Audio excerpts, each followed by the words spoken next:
And now I want to bring in Republican Congressman Peter King out front. He sits on both the House Homeland Security Committee and the House Intelligence Committee. Obviously, you just heard George Little, the risk the Congress could vote no. He's saying, look, it's just hypothetical.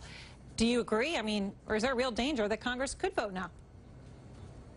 Yeah, I think, first, thanks for having me on, Erin. I think the president made a terrible mistake in going to Congress. He has the absolute power to launch this attack if he wants to. If it's that serious, he should have done it. Now, I will vote for it, so I'm not trying to duck a vote here, but I think he's put himself in a position where right now, I think if the vote were today, it would be very difficult to get a majority. I don't know what's going to happen by next week or the week after, but it is going to be difficult. I think the president constitutionally would have the right to still go in after he didn't get the vote. I remember with President Clinton in Kosovo, the first 1 or 2 votes that come up, they were defeated in the House, and he's still attacked. So it can be done, but it weakens our position diplomatically, it weakens the president's stature, and it makes him look very vacillating and weak. And I mean, what should you have said before, and you just said it now, you don't think he needed to ask for the approval, but now he's done it.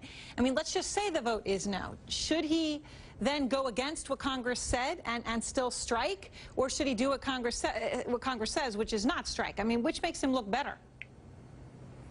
I think he should do it. I think he should go ahead and strike. And if he does strike, it can't be just one day or 2 days of Tomahawk missiles.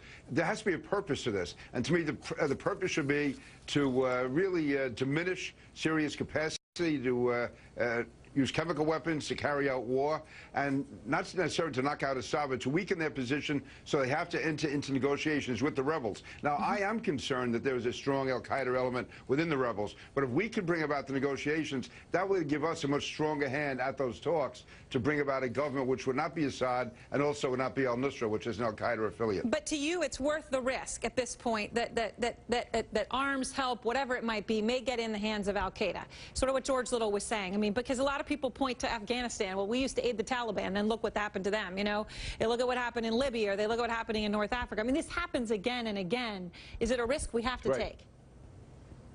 I'm willing to take it this far. As I said, I want negotiations to start, and if we are the ones who bring about the negotiations, that gives us a much stronger hand at those talks to diminish the position of al-Nusra and the al-Qaeda affiliates. But I am not confident that we can keep weapons out of their hands. But I believe that by us playing a major role in getting the talks going, we will have much more control over the al-Qaeda elements in the rebel forces. Now, Congressman King, obviously, you're well aware, being your position on Homeland Security, that the United States has already tightened up domestic security measures ahead of this possible strike, right? What I didn't understand is if there's going to be a vote, why wait until next week? I mean, now it looks like, they're going to be talking about it next Monday. I mean, you could have a vote on September 11th. Obviously a horrible anniversary for this country. How concerned are you for America's homeland security? Well, again, everything that can be done will be done, but we have to be concerned. And I agree with you. I think the vote, again, if it's that serious that the president wants to launch an attack, then he should have brought Congress back, brought us back into special session over the weekend, done it last week for that matter. He didn't. So, no, obviously we have to be concerned. No need to panic. But again, if we're talking about Hezbollah, if we're talking about any of those type of affiliates, then we have to be very concerned. All right. Thank you very much, Congressman King. It's always a pleasure, and thank you.